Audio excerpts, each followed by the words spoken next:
5-7 minute পরেই আমাকে Tamim phone দিল, বলে যে ভাইয়া একটু পুলিশকে কল দিবেন, এখানে তো গোলাগুলি হচ্ছে। নিউজিল্যান্ডে গোলাগুলি ফাইজলামি করতেছে তুমি? আমরা কিছু বুঝে ওঠার আগেই তামিম মুশফিক প্রায় কেটে দিচ্ছিল, প্লেয়াররা বাসের নিচে শুয়ে পড়েছিল একদম। আজ 15ই মার্চ 2026 বাংলাদেশ পাকিস্তানের বিপক্ষে ঢাকায় খেলছে। আমরা এই মুহূর্তে আমি যখন কথা বলছি তখন সিরিজ জয়ের জন্য আমরা লড়াই করছি। ঠিক 9 বছর আগে যদি ফিরে যাই তাহলে তামিম ইকবালের দেওয়া দুদিন আগে একটা পডকাস্টের একটা কথা লাইন ধরে টানতে চাই। সেটা হচ্ছে যে তিনি 40 দিন কোমায় ছিলেন বা ট্রমাটাইজ ছিলেন যেই ঘটনায় ক্রাইস্টচার্চে। সেই দিন কি হয়েছিল প্রত্যক্ষদর্শী আরও একজন আছেন যিনি ড্রেসিং রুমে বাংলাদেশের পক্ষে ছিলেন। আমরা কথা বলবো ক্রাইস্টচার্চে সেদিন ছিলেন 2017 সালে মাজারুদ্দিন অমি, গণমাধ্যম কর্মী। মাজার ভাই, এই যে আপনি একটা হাসি দিলেন, ওই দিনের পরিস্থিতিটা তো নিশ্চয়ই এরকম ছিল। বেঁচে আছি এর জন্য হাসিটা দিলাম, কারণ সেদিন যে সিচুয়েশন ছিল 4-5 মিনিট এদিক ওদিক হলে আমারও মসজিদে নামাজ পড়তে যাওয়ার কথা। প্রেস কনফারেন্স শেষ হতে 5-7 মিনিট দেরি হয়, যার কারণে জুম্মার নামাজ ছিল, তো আমরা সবাই প্ল্যান করছিলাম যে টিমের সাথেই যাব।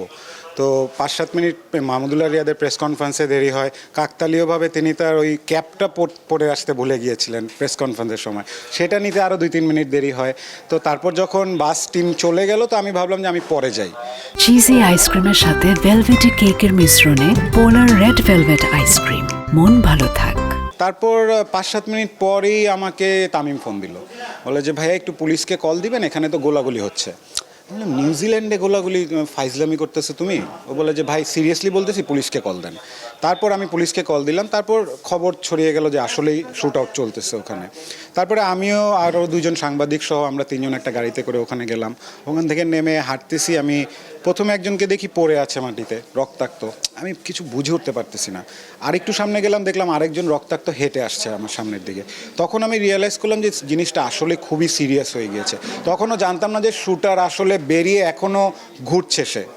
ওইদিকে বাংলাদেশের টিম বাস ছিল, জাস্ট হ্যাগলি ওভালের ঠিক অপোজিটেই একটা পার্ক আছে, পার্ক পার করেই মাঠটা মসজিদটা। তো সেখানে টিম বাসের মধ্যে প্লেয়াররা তখনও ছিল। তারপরে যখন আমাদেরকে দেখে তারা একে একে নামতে শুরু করে আমাদেরকে বলছে যে মসজিদের দিকে যায়েন না, আমরা চলেন মাঠের দিকে যাই, ওখানে শ্যুটার এখনও অ্যাক্টিভ। আমরা কিছু বুঝে ওঠার আগেই তামিম মুশফিক প্রায় কেঁদে দিচ্ছিল, আরও অনেকেই ছিল। খুবই সিচুয়েশনটা এমন ছিল যে মানে আমরা জীবনের ভয়ে আর কি তখন পালাচ্ছিলাম। আমি যখন যাই আমি ভেবেছিলাম হয়তো যে গিয়ে অন্য সিচুয়েশন থাকবে, আমি জানতাম না যে এরকম একটা সিচুয়েশন থাকবে যে আমিও একটা মৃত্যুর কাছাকাছি চলে যেতে পারি কিনা। সো ওই পথ ধরে যখন যাচ্ছিলাম তখন আমরা এদিক সেদিক ছুটছিলাম, কারণ যদি গুলি করে, আমার মনে ছিল পেছন থেকে যদি গুলি করে তাহলে আমি যদি একটু ডান বাম হয়ে যাই তাহলে হয়তো আমি বেঁচে যেতে পারি।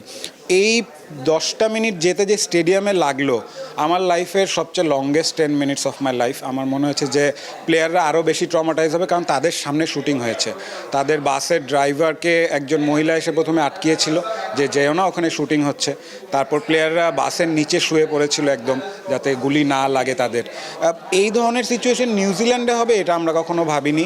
এবং ওই ঘটনার পরে টিম তো চলে গেল পরের দিনই, কিন্তু আমি আবার গিয়ে, যেহেতু আমি সংবাদ মাধ্যমে কাজ করতাম, আমাকে আবার হসপিটালে দৌড়াতে হয়। তো আমি হসপিটালে গিয়ে যখন আহাজারি দেখলাম, মানুষ ইনজুর্ড, 50 জন অলরেডি ডেড তখন শুনে ফেলেছি।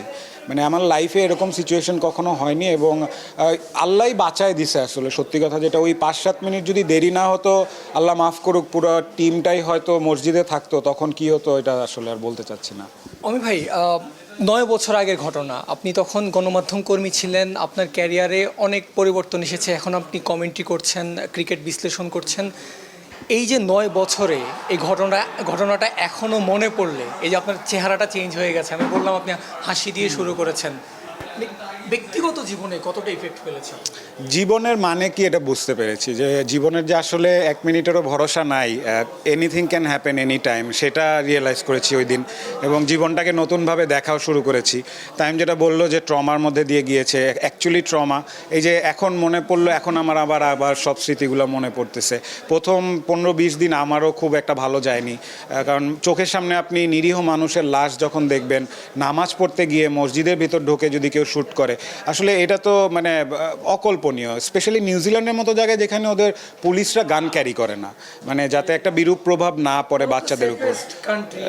One of the safest undoubtedly. So ওখান থেকে মানে বেঁচে আসা, পুরো দল একটা আজকে একটা বড় একটা ঘটনা ঘটে যেতে পারতো সেদিন, ওই অবস্থায় আবার লেখালেখি করা আমার জন্য আরও বেশি ডিফিকাল্ট ছিল।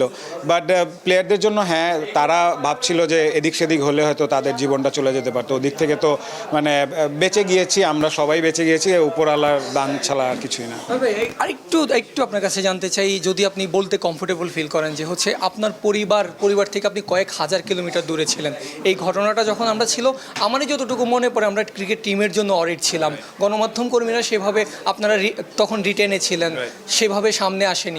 আপনার পরিবারের অবস্থাটা কেমন ছিল, যোগাযোগটা কীরকম ছিল?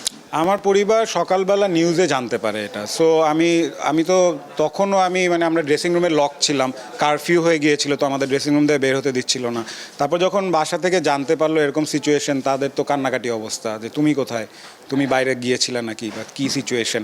তো তখন তাদেরকে আশ্বস্ত করলাম, কিন্তু আমি বুঝতে দিইনি যে আমি কিসের মধ্যে দিয়ে গিয়েছি, কারণ ওই সময় এমনিতেই একটা ট্রমা সিচুয়েশন, বাসায় অনেক দূরে, আমি ওই চিন্তাটা তাদেরকে করতে দিইনি। তবে বাসায় এসে যখন পুরো ঘটনা বললাম, তখন অনেকটাই তারা মানে ভেঙে পড়েছিল যে একটু এদিক সেদিক হলে হয়তো তুমিও ওদের সাথেই থাকতে পারতা, টিমের সাথে থাকতে পারতা, টিমের একটা এরকম বড় একটা ঘটনা হয়ে যেতে পারতো। ওদিক থেকে বলবো যে মানে এটা একটা বিগ লেসন, যে জীবনটাকে উপভোগ করা খুব জরুরি, এবং উপরওয়ালা প্রতিটা মুহূর্ত যে আমাদেরকে বাঁচিয়ে রাখে, আমরা হয়তো শুকরিয়া আদায় করি না, এজন্য আসলে আমাদের প্রতি মুহূর্তে শুকরিয়া আদায় করা উচিত, কারণ জীবনের কোনো ভরসা নাই। অমি ভাই যেমনটা বলছিলেন, 9 বছর আগে তার সাথে বাংলাদেশ ক্রিকেট দলের সাথে ঘটা সেই বিভীষিকাময় ঘটনার কথা, যেখানে উপরওয়ালার কথা তিনি বারবার বলছেন যে উপরওয়ালা সব কিছু সূক্ষ্মভাবে ক্যালকুলেট করে রাখেন। অমি ভাই, তাই তো? 19 থেকে 20, 3-4 মিনিটের ব্যবধান, মানে রিয়াদ ভাই যদি টুপিটা আনতে দেরি না করতেন, যদি প্রেস কনফারেন্সটা 5টা মিনিট দেরি না হতো, ওই 4-5 মিনিটের ব্যবধানে কিন্তু কতগুলো জীবন বেঁচে গেল। তামিম ইকবাল আবার একটা ইন্টারভিউতে বলেছিলেন তাইজুল একটু দেরি করছিল। হ্যাঁ, ওরা ড্রেসিং রুমে ফুটবলও খেলছিল, ওইটাও একটা সিচুয়েশন ছিল। প্লাস রিয়াদ ভাই টুপি আনতে দেরি হয়ে গিয়েছে, ক্যাপ আনতে দেরি হয়ে গিয়েছিল, 2 মিনিট এখানে দেরি হয়েছে। প্রেস কনফারেন্সে 1-2টা প্রশ্ন বেশি হয়েছিল, তো রিয়াদ ভাই বলছিল তাড়াতাড়ি শেষ করেন, নামাজ পড়তে যেতে হবে।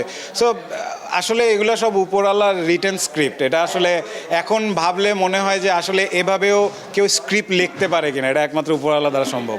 উপরওয়ালা দ্বারাই এই ঘটনা সম্ভব। বাংলাদেশ বিভীষিকাময় একটা অধ্যায় হয়ে রইবে বাংলাদেশের ক্রিকেটে, ওয়ার্ল্ড ক্রিকেটে, কিংবা পৃথিবীর ইতিহাসে এইরকম একটা ঘটনা। যেহেতু নিউজিল্যান্ডে বারবার নিউজিল্যান্ডের মতো দেশের নাম চলে আসছে, তবু আমরা সেই অধ্যায় পার করে এসেছি, আমরা ভালো অধ্যায় দেখতে চাই। 9 বছর পর বাংলাদেশ আবারও খেলছে। অমি ভাই সেদিন প্রেস বক্সে থাকার কথা, আজকে অমি ভাই কমেন্ট্রি বক্সে। অমি ভাই, বাংলাদেশ দুর্দান্ত একটা ফার্স্ট হাফই বলবো, প্রথম ইনিংস কাটিয়েছে, দ্বিতীয় ইনিংসে ইতোমধ্যে 2টা উইকেট পড়ে গেছে, নিশ্চয়ই আরেকটা সিরিজ জয় আমরা দেখতে পাবো। হ্যাঁ, খুব ভালো স্কোর দাঁড় করিয়েছে, তবে একটা সময় মনে হচ্ছিল 300+ হলেও হতে পারতো, but still a good target on the board. Pressure সিচুয়েশনে পাকিস্তান অনেক প্রেশারে থাকবে। 2015-তে আমরা লাস্ট ওদের সাথে একবারই সিরিজ জিতেছিলাম। সো 11 বছর হয়ে গিয়েছে, আবার খেলছি। এই সিরিজটা বাংলাদেশ ডিজার্ভ করে, একটা নতুন শুরুও দরকার। বাংলাদেশ ক্রিকেটে অনেক নেগেটিভিটিও অনেক ছড়িয়েছে এর মাঝে, সো একটা কিছু পজিটিভ দরকার। আমার মনে হয় যে প্লেয়াররা যদি ভালো ক্রিকেট খেলছে, সিরিজটা জিতে দিলে হয়তো দেশের মানুষের জন্য ক্রিকেটের প্রতি আবার একটা আস্থাটা ফিরবে। লাস্ট কোশ্চেন আপনার কাছে, বাংলাদেশ ভার্সেস পাকিস্তান মাঠে খেলা হচ্ছে, কমেন্ট্রি বক্সেও আমরা দেখি বাংলাদেশ ভার্সেস পাকিস্তান একটু টুকটাক আপনার আর রমিজ রাজার মধ্যে হচ্ছে, বিশেষ করে গত ম্যাচের সেই আউটটা নিয়ে। জি, ডিফারেন্ট অপিনিয়ন। তার কাছে মনে হয়েছে যে এটা গেম স্পিরিটের বিরুদ্ধে, আমার কাছে মনে হচ্ছে যে এটা উইদিন দ্য লজ। সো এক একজনের অপিনিয়ন থাকবে, বাট আমি আমার জায়গা থেকে আমার মনে হয়েছে যে সালমান আলী আগা একটু বোকামির পরিচয় দেখিয়েছেন। মেহেদী হাসান মিরাজ ওটা রান আউটের জন্যই তিনি যাচ্ছিলেন, আর সালমান আলী আগা রান নেওয়ার জন্য যাচ্ছিলেন। এমন না যে মেহেদী ধাক্কা মেরে ফেলে দিয়েছেন, তারপরে বল কুড়িয়ে স্টাম্পে লাগিয়েছেন, তাহলে আমি এটা এগেনস্ট দ্য স্পিরিট বলতাম। সালমান আলী আগা প্রথমে মেহেদী মিরাজকে ব্লক করেছে, যাতে তিনি আটকে যান, বলটা পাস দিয়ে চলে গেলে কিন্তু তিনি একটি রান নিতেন। এটা খুবই ন্যাচারাল, আমরা দেখি ওডিআই ক্রিকেটে বা যে কোনো ইন্টারন্যাশনাল ক্রিকেটে। সো ওই জায়গা থেকে যখন মিরাজ বলটা দেখেছে যে তার নাগালে রয়েছে, তিনি লাগিয়ে দিয়েছেন। এরপরে এই কন্ট্রোভার্সি, তার রিয়াকশনটা আমাকে একটু অবাক করেছে। তিনিও তো একজন ক্যাপ্টেন T20 টিমে। সো ওই জায়গা থেকে হ্যাঁ, ডিফারেন্ট পার্সপেক্টিভ, বাট আমি আমার জায়গা থেকে আমার মনে হয় যে বাংলাদেশ উইদিন দ্য রাইট রুলের মধ্যে থেকে যা করেছে ঠিকই করেছে। সর্বোপরি আজকে আমরা ফাইনাল ম্যাচ খেলছি, অফকোর্স আমরা জিতবো ইনশাআল্লাহ। আই হোপ সো, হ্যাঁ ভালো ক্রিকেট খেলতে হবে, বাট পাকিস্তানের মিডল অর্ডার খুবই স্ট্রং, দুজন খুব ভালো ফর্মে রয়েছে, রিজওয়ান এবং সালমান আলী আগা। শুরুটা ভালো হয়েছে, আর্লি কিছু উইকেট পেয়েছি আমরা, বাট শেষ করতে হবে, এর আগ পর্যন্ত কিছু বলা যাচ্ছে না, but I really want Bangladesh win this series. Thank you so much ভাই।